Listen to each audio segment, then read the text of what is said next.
I'm Leo, 31, male, and my own father hired a fake lawyer to try and steal my inheritance. The whole sordid affair didn't begin with a dramatic confrontation or a shouted accusation.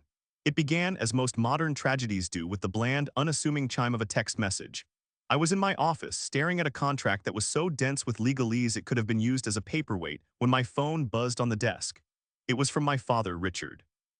Need to have a family meeting about the beach house. Important legal matters to finalize. I've engaged an attorney to help us sort everything out.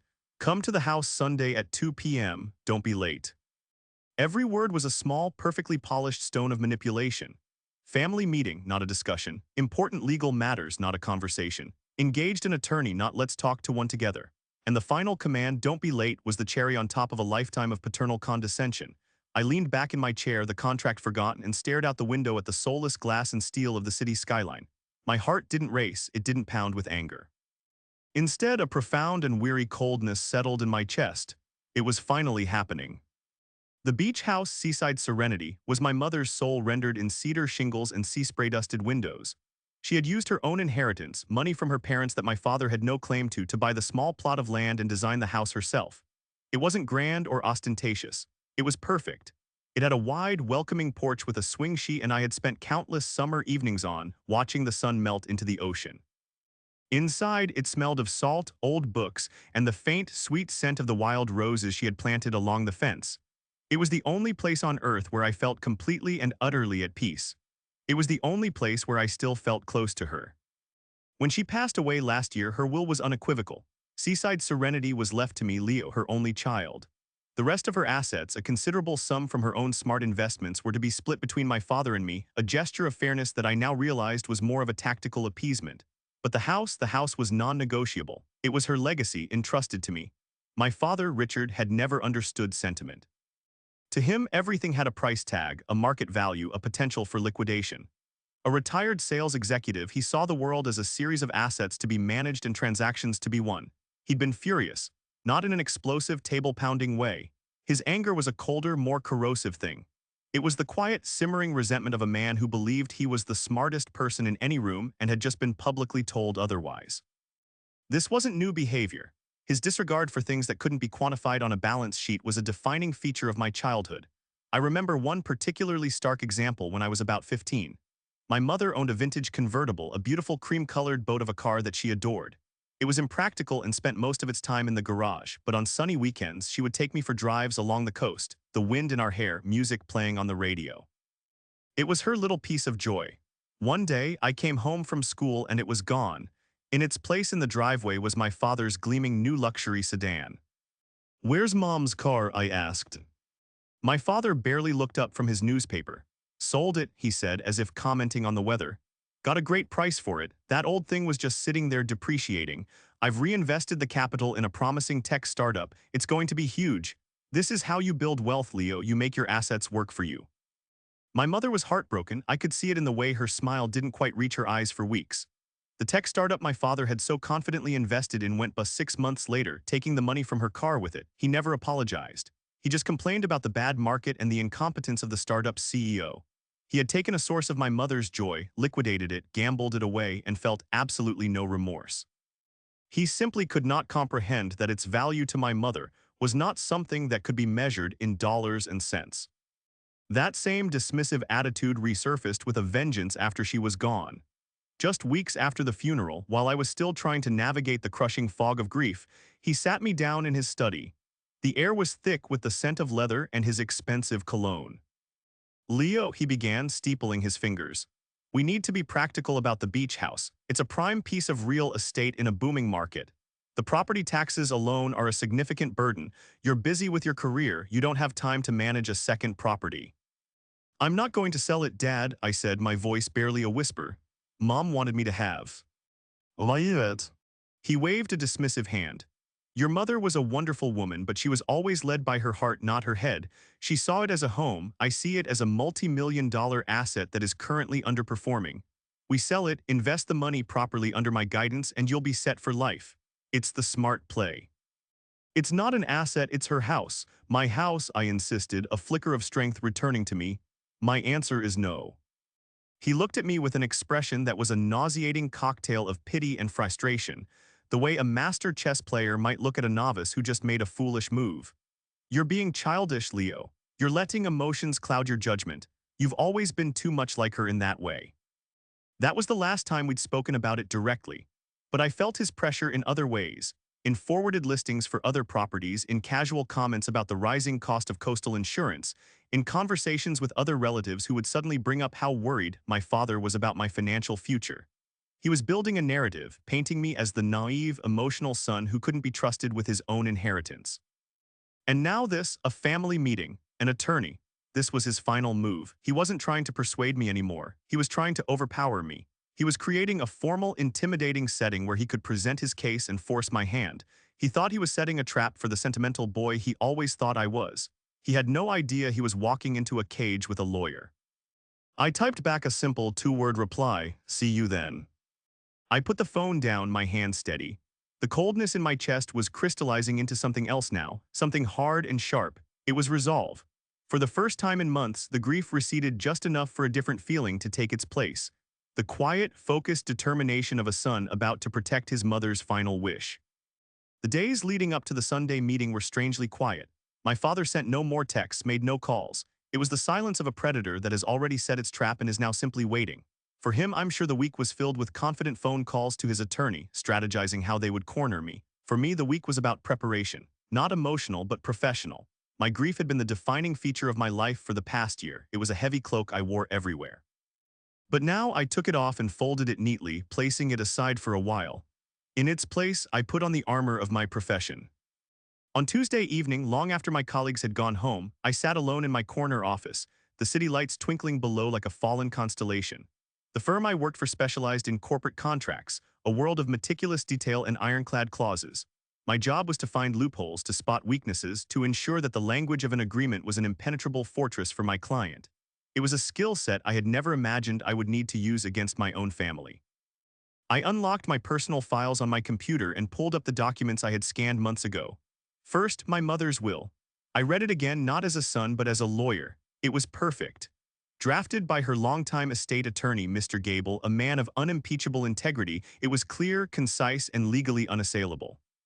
Article IV, Section B. I give, devise, and bequeath my real property located at 14 Seacliff Road, commonly known as Seaside Serenity, including all contents therein, to my son, Leo, in its entirety and without condition. Her signature at the bottom was strong and clear.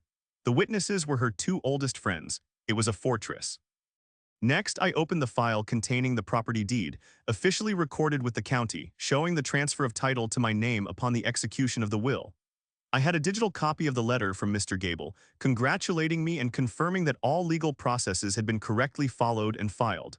I printed everything, each page a sheet of pure, undeniable fact. Then came the part that made my stomach churn. I had to know who my father had engaged. The text had been specific. I've engaged an attorney. My father was arrogant, but he wasn't stupid enough to just invent a lawyer out of thin air. He would have found someone, a real person. But what kind of lawyer would take on a case like this? What kind of legal professional would agree to help a man try to bully his son out of an inheritance that was so clearly defined in a valid will? The answer was obvious. No reputable one would. The text had not included a name, a calculated omission to keep me off balance. But my father, for all his talk of strategy, had a predictable weakness, his ego. He loved to name-drop, to associate himself with people he thought sounded important. A quick search of his recent social media activity, something I rarely looked at, gave me what I needed. A photo from 2 weeks ago. My father at a golf club, his arm around a portly man with silver hair and a suit that looked a little too expensive for a local course. The caption read, "Great afternoon discussing strategy with my brilliant legal counsel, Marcus Thorne, a man who gets things done." Marcus Thorne, the name sounded vaguely familiar, but I couldn't place it. I typed it into the search bar of the state's official Bar Association database. No results found for Marcus Thorne. I rechecked the spelling, nothing. A knot of ice formed in my gut. He wasn't a lawyer, at least not a practicing one in this state. I broadened my search, adding keywords like attorney and legal. The results that trickled in began to paint a grim picture. First, a handful of old news articles from the early 2000s mentioning Marcus Thorne, Esquire, as a defense attorney in a few minor fraud cases. Then the articles got more recent and more serious. A headline from a 2017 local paper. Local attorney Marcus Thorne under investigation for client fund mismanagement. Then the final nail in the coffin. A public notice from the State Bar Association dated May 2018. It was a formal declaration. Be it known that on this day, the law license of Marcus Thorne is hereby revoked following a disciplinary hearing which found him guilty of professional misconduct, including the forgery of client signatures and the embezzlement of funds held in trust. He is permanently disbarred and is not permitted to practice law in this state. I printed the notice, the text stark and damning on the crisp white paper. My father hadn't hired a shark, he hadn't even hired a bottom feeder. He had hired a disgraced con man, a man whose entire career had been built on the very kind of deceit he was now planning to deploy against me. The sheer recklessness of it was staggering. My father's desire to win, to prove he was right, had so completely blinded him that he had aligned himself with a criminal. Sitting there in the silent, sterile environment of my office, a wave of profound sadness washed over me. This was so much worse than a simple disagreement over property. This was a fundamental betrayal of trust, a demonstration of how little he thought of me, how little he respected the memory of my mother. He assumed I was so naive, so emotionally fragile that I would never think to check, that I would see a man in a suit, hear some intimidating legal words, and simply crumble. He didn't know his son at all. My mother did, though. As I packed the documents into my leather briefcase, the valid will, the deed, the letter from Mr. Gable, and the public disbarment notice for Marcus Thorne, I felt a strange sense of connection to her. Leaving the house to me wasn't just a gift, it was a message. She knew my father's nature. She knew he would try something like this. She wasn't just giving me a house. She was giving me a final opportunity to stand up to him, to become the man she had always raised me to be, not the boy my father still saw. She was entrusting me not just with her home, but with her honor. On Sunday morning, I didn't feel anger or fear. I felt the heavy weight of duty. I dressed not in a formal suit which would have signaled confrontation, but in a simple, pressed button-down shirt and dark trousers. It was the uniform of a calm, reasonable man. I drove towards my childhood home, the place where the ghost of my mother's convertible still lingered in the garage, the place where my father's portrait of himself as the all-knowing patriarch hung in the hall. In the passenger seat sat my briefcase.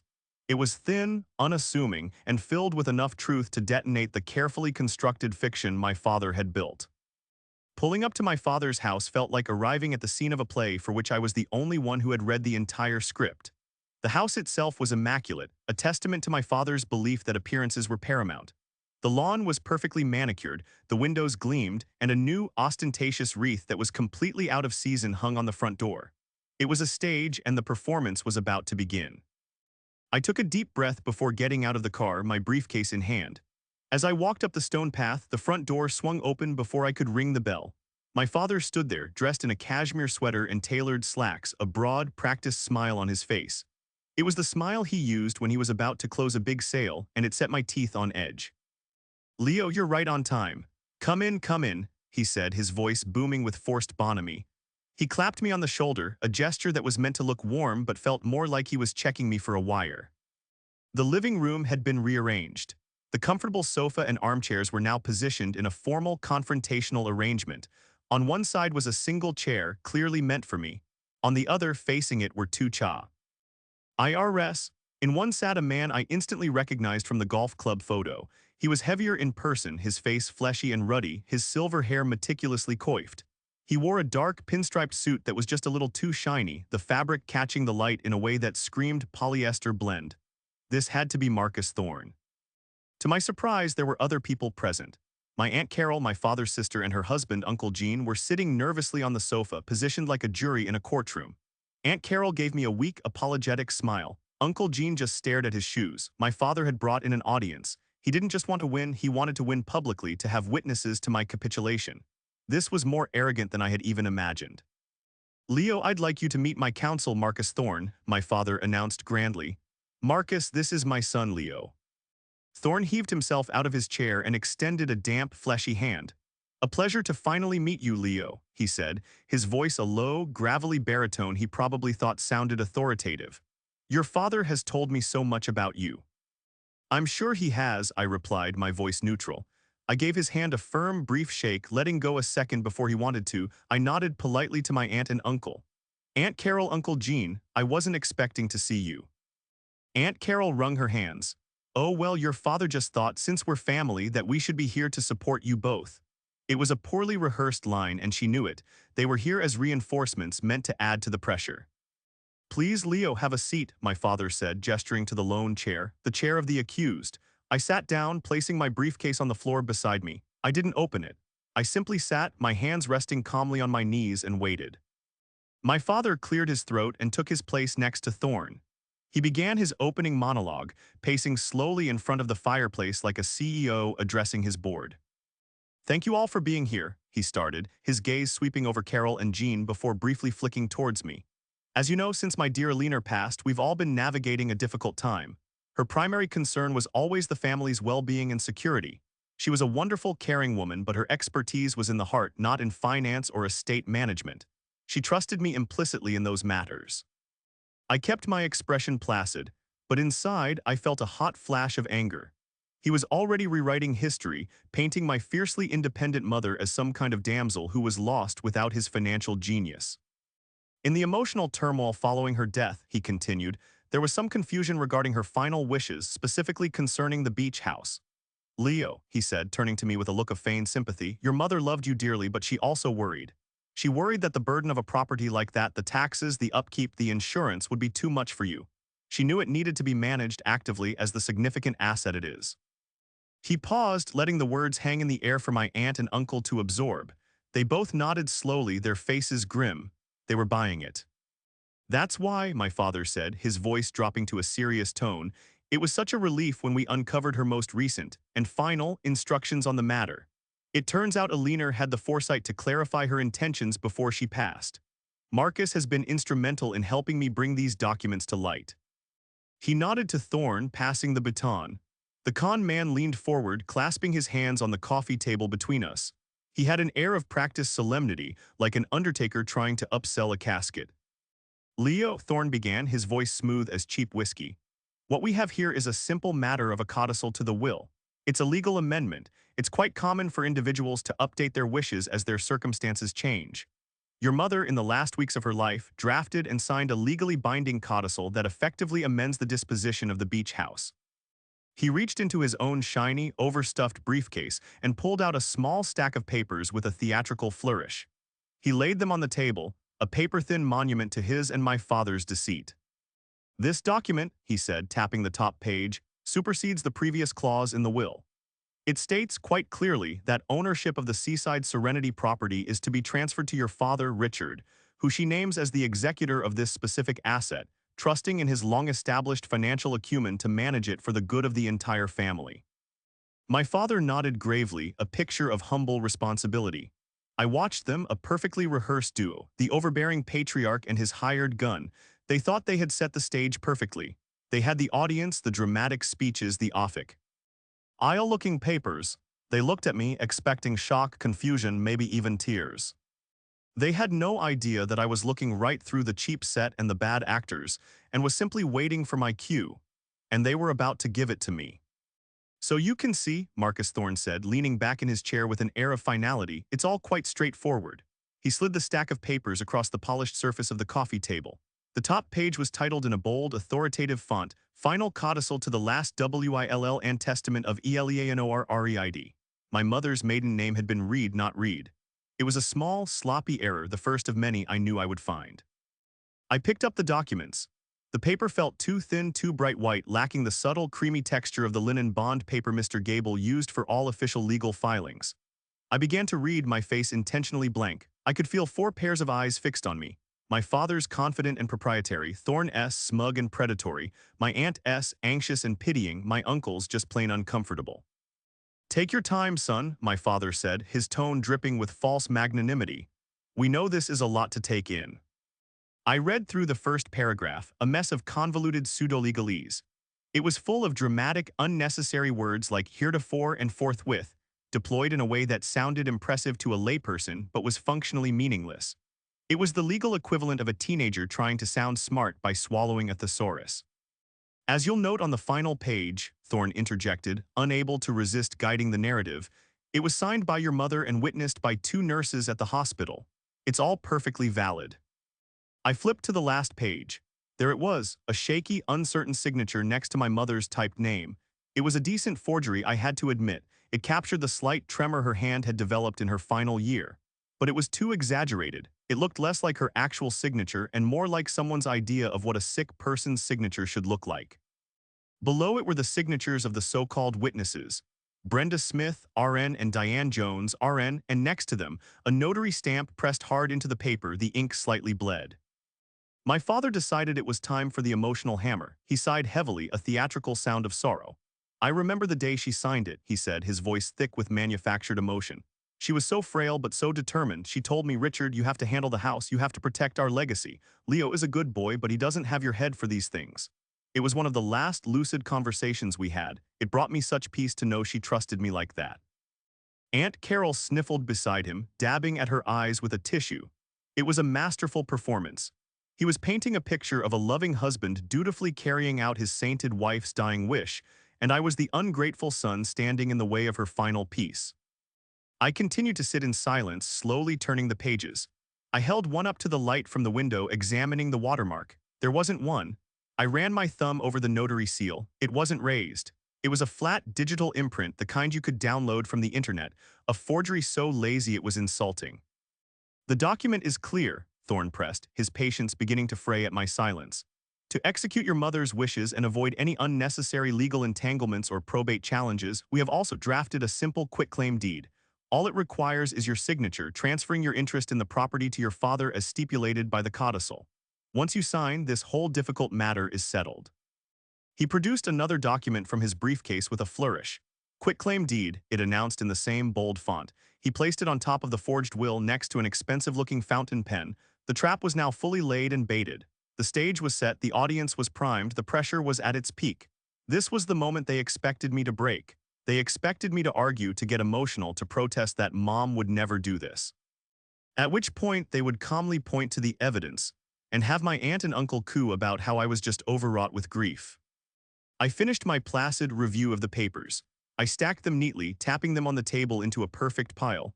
I placed them back in the center of the coffee table, a good foot away from the pen Thorne had so helpfully provided. I looked up not at my father but directly at the con man he had hired. I allowed myself a small, tight smile. It didn't reach my eyes. "Thank you for that presentation, Mr. Thorne," I said, my voice even and calm. The use of his name, spoken with crisp formality, seemed to surprise him slightly. It was very illuminating. My father beamed. "Excellent, so you see it's for the best. Now if you'll just sign." I held up a hand, a simple, non-threatening gesture that nonetheless stopped him cold. "I just have a few questions if you don't mind," I said politely, "just to make sure I fully understand everything." Thorne puffed out his chest. Of course, ask anything. We believe in full transparency." "Wonderful," I said, leaning forward slightly. "Let's start with the notary. The seal here is for a Charles J. Finney.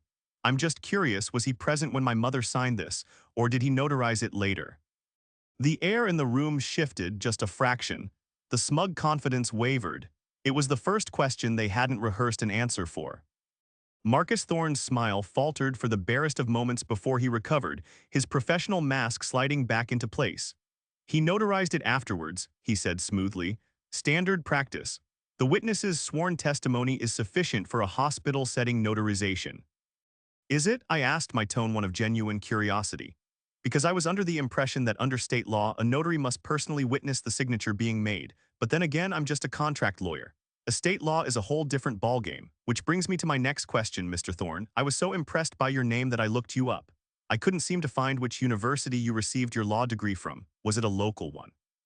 Thorne's face, already ruddy, began to darken to a shade of plum. My father shot me a look of pure fury. This was not part of his script. I was supposed to be talking about my feelings, not about his lawyer's credentials. "My education is not relevant to this matter," Thorne snapped, his gravelly voice losing its smooth edge. "I think it might be," I said softly. I turned to my father. "Dad, the date on this codicil is October 14th of last year. Do you remember that day?" "Of course I do," he blustered. "It was the day Alina affirmed her trust in me." "That's interesting," I said, my voice still quiet and measured. "Because I also remember that day. I was with her all afternoon. And on October 14th, my mother was in a coma from which she would never wake. She passed away 3 days later on October 17th. It would have been quite a trick for her to have signed this." A gasp came from the sofa. Aunt Carol's hand flew to her mouth. Uncle Gene, who had been studying his shoes, was now staring at my father, his brow furrowed in confusion. "That's a lie," my father roared, his face contorting. You're confused, you were barely there. I have the hospital records, I said calmly, and the sworn testimony of her actual doctors, but let's set that aside for a moment. Let's talk about the document itself. I picked up the forged codicil again. As I said, I'm a corporate lawyer, so I spend my days staring at paperwork, and some things just jump out at you. For example, the witnesses, Brenda Smith and Diane Jones. I took the liberty of contacting the hospital's HR department. Strangely, no nurses by those names have ever worked there. Thorne started to gather his papers, a sheen of sweat now visible on his forehead. This is an outrage. We don't have to sit here and listen to these baseless accusations. Oh, but I'm just getting started, I said, cutting him off. I finally reached down and opened my own briefcase. The sound of the latches clicking open echoed in the suddenly silent room. I pulled out my own, much thinner stack of papers. This, I said, placing a document with a crisp, cream-colored cover sheet on the table, is my mother's actual will. You'll note it's printed on 32-pound linen bond paper, not Office Depot's 20-pound copy paper. It was filed with the county probate court 10 months ago by her attorney of 25 years, Mr. Howard Gable, a man whose name you can, in fact, find in the state bar directory. He sends his regards, by the way. I spoke with him this morning just to confirm, once again, that my mother never, ever filed a codicil. I slid the real will across the table. The authority of the real document, with its official stamps and flawless signatures, made Thorne's forgery look like a child's arts and crafts project. My father was speechless, his mouth opening and closing like a fish on a dock. His plan was not just failing, it was spectacularly combusting. And then, I said, my voice hardening as I turned my full attention to the sweating con man, there is the matter of you, Mr. Thorne. I pulled out the final piece of paper from my briefcase. You see, it's true I couldn't find your name in the Bar Association's list of active members, but I did find it elsewhere. I held up the printout. This is a public notice of disbarment from May of 2018. It seems the bar took issue with your habit of, and I quote, engaging in a pattern of deceit, including the forgery of client documents and the embezzlement of over $200,000. Embezzlement, forgery, it's C. MS, you're a man of consistent habits. Thorne shot to his feet, knocking his chair back. I've been slandered, this meeting is over. It is, I agreed, standing up to face him. And I'd advise you to leave very quickly, because while my father is family, you are not. And attempting to defraud someone with forged legal documents is a felony. I'm sure the district attorney's office, who I'm meeting with tomorrow, would be very interested to hear about the man who was disbarred for forgery trying his hand at it again. The last bit of bluster drained from Marcus Thorne's face, replaced by pure animal panic. He grabbed his briefcase, spilling a few stray papers onto the floor, and practically scrambled out of the room. He didn't say goodbye. A moment later, we heard the front door slam shut. The room was left in a state of stunning, absolute silence. My aunt and uncle were staring, horrified. And my father was looking at me as if he had never seen me before. The condescension, the arrogance, the pity, it was all gone, replaced by the raw, gaping shock of a man whose entire world had just been dismantled before his very eyes. For a long moment, nobody moved. The only sounds were the ticking of the grandfather clock in the hall and the distant slam of Marcus Thorne's car door as he fled. The air in the room was thick with the wreckage of my father's scheme. His carefully constructed stage was in ruins, his props exposed as cheap fakes, and his star witness had just run for the hills. My father, Richard, stood frozen, his face a ghastly kaleidoscope of emotions. I could see the confusion warring with the horror, the dawning realization fighting against a lifetime of self-assured arrogance. He looked at the real will on the table, then at the door through which Thorne had vanished, and finally his eyes settled on me. The look of shock curdled into something else, something dark and ugly, rage. But it wasn't the rage of a man who had been caught. It was the rage of a man who had been humiliated. You, he finally spat out, the word dripping with venom. You did this. You set this all up to make me look like a fool. It was so perfectly, so predictably him. In his mind, he could not be the one at fault. I had to be the villain. I had somehow tricked him. I didn't do anything, Dad, I said, my voice tired. I just told the truth. You're the one who hired a criminal and forged my dead mother's signature. She would have wanted me to have the house, he bellowed, his voice cracking.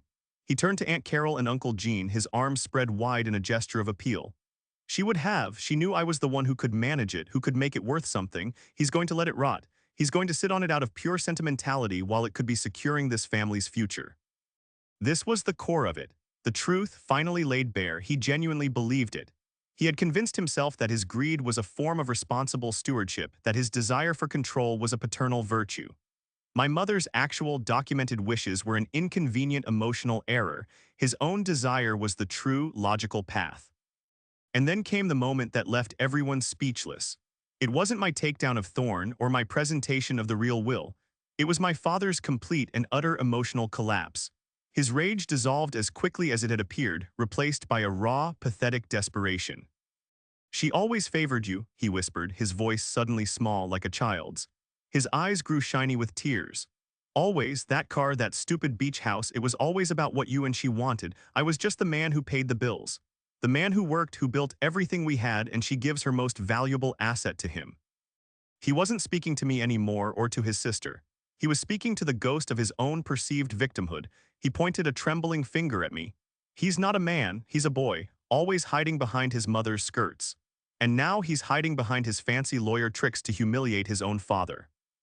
Aunt Carol, who had been a silent, horrified spectator, finally found her voice. "Richard, stop it," she said, her voice firm. "Just stop. You were caught trying to steal from your own son. There is no other way to see this. Eleanor's will was clear. What you did, it was monstrous." Her words, the simple, unvarnished truth spoken by his own sister, seemed to strike him with a physical force. He staggered back a step, his face ashen. He had wanted an audience for his victory, for the validation of his authority. Instead, his hand-picked jury was condemning him. The public humiliation was complete, and it broke him. He sank into his chair, his head in his hands, and made a sound that was half-sob, half-strangled cry of despair. That was the speechless moment. The sight of this proud, arrogant man, who had built his entire identity on being the smartest, strongest person in the room, lie broken and exposed as a cheap, desperate fraud. My aunt and uncle couldn't look at him. They stared at the floor, at the walls, at anything but the pathetic figure of their brother. There was no triumph in it for me, just a vast, empty sadness. I calmly collected my papers from the coffee table, the real will, the disbarment notice, the property deed. I left their forgeries where they lay. I slid my documents back into my briefcase and clicked it shut. I looked at the weeping man in the chair, the man who was my father. "The house was Mom's to give," I said quietly, my voice devoid of anger.